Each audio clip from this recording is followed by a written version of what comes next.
Hello YouTube, this is Crosscheck and welcome once again to another very exciting update from the Microsoft Flight Simulator team, October 24th, 2019.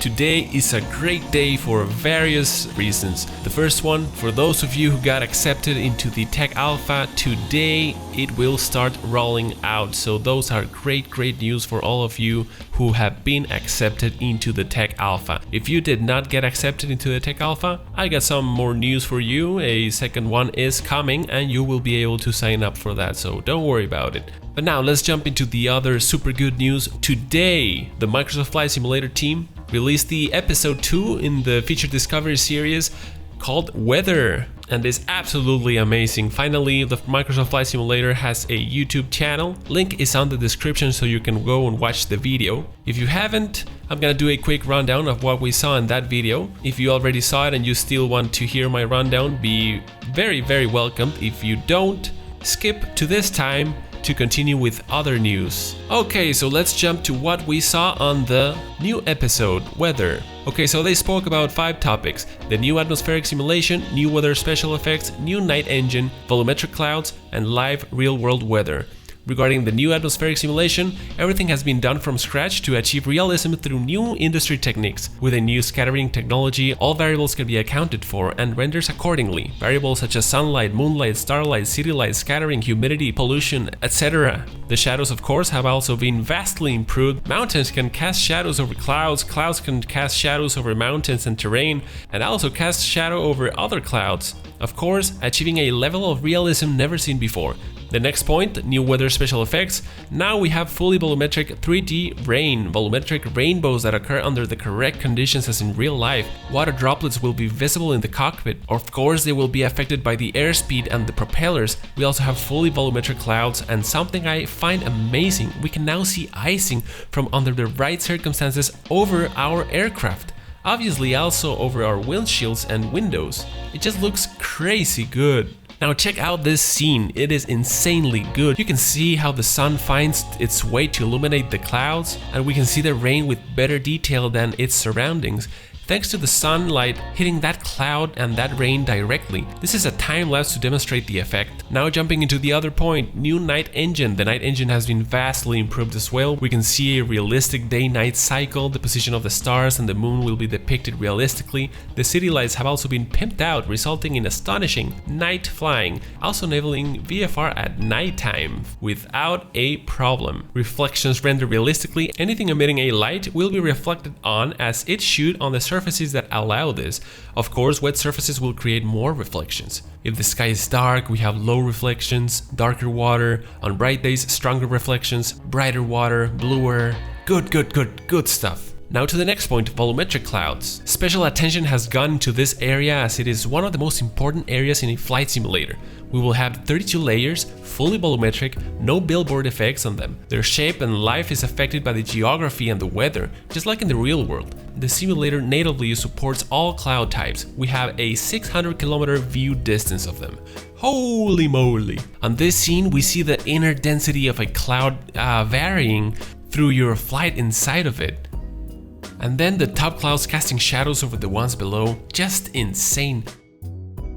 The weather and time can be changed in real time as shown here. And now to the last point, live real-world weather. The architecture behind the rendering of the weather is capable of receiving real-world weather data and representing it in the simulator exactly as you would see it in real life. The variables that will be injected are pressure, humidity, temperature, wind speeds, direction, gust, jet streams. Just unbelievable. Wowee! Okay, so basically what we know so far is we are getting never seen before sceneries and never seen before weather simulation. So out of the box, don't worry about third-party weather injectors or sceneries. What a game changer.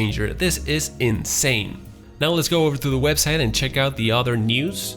So as I mentioned, this is the day that the alpha would be rolling out and everyone accepted into the alpha should have gotten the email, but they are telling us that not all emails finished sending just yet, so everyone hold tight. You may still get an invitation for the alpha. So as they complete the notification process for the Tech Alpha, they want to provide additional information regarding the participation. The first point is that their primary goal is for everyone that is interested in early build testing to actually test the early builds. Also, they want to let us know that even though they have limited participation numbers in the first release, they are working to scale that participation numbers for future releases. So if you registered for the first wave of the alpha build and you didn't get in, you don't have to register again. You have been automatically registered for the next build release. If you have not gone through the registration, you should jump into the website and go and click on the Tech Alpha registration tab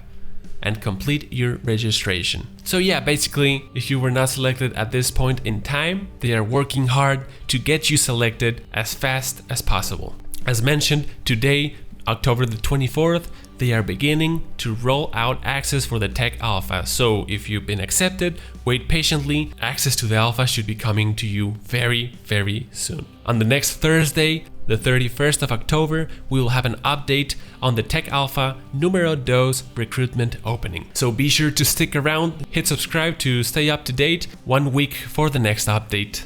Now let's jump into the development roadmap.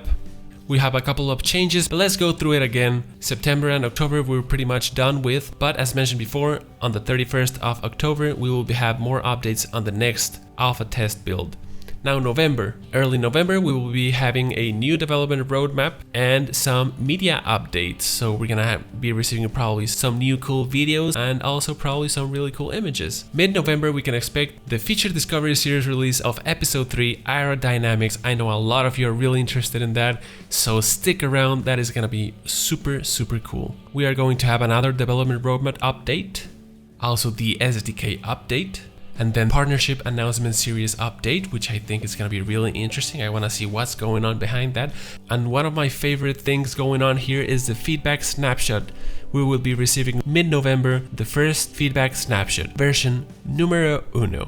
Late November, we can expect the feature discovery series release of episode 4, Cockpits, which also I am really exciting for. And we should expect the Tech Alpha numero 2 recruiting to start late November. Now on early December, we can expect another development roadmap update. This one will give us more information regarding December and now some information about January. We'll receive the same feedback snapshot, but probably we'll have some modifications, maybe it's just the same one. And they will be updating us on the Tech Alpha numero 2 timeline. Mid-December, we have another media update, so probably some other cool videos and some images. Another partnership announcement series update, and a development roadmap update for January and also February. Late December, we can expect yet another media update. This media update should be really cool. And the feedback snapshot version 2, which also it sounds super exciting. So yeah, there we go. That's what we have right now, the development roadmap. That's basically all of the new updates that we have going on with the new Microsoft Flight Simulator. Super cool stuff. It is just so exciting to be receiving this kind of information. So fun. Anyway guys, I hope you enjoyed. I hope the information was clear and well communicated. Also, expect tomorrow a new video regarding 10 features that I think would be amazing to have on the next flight simulator, and would love to hear your thoughts. I think you will enjoy very much that video, so stick around and keep an eye out. Tomorrow morning I will be throwing out that video. I think you guys will enjoy. It's gonna be a really fun one. Anyway, that is about it. Happy flying, cross check out.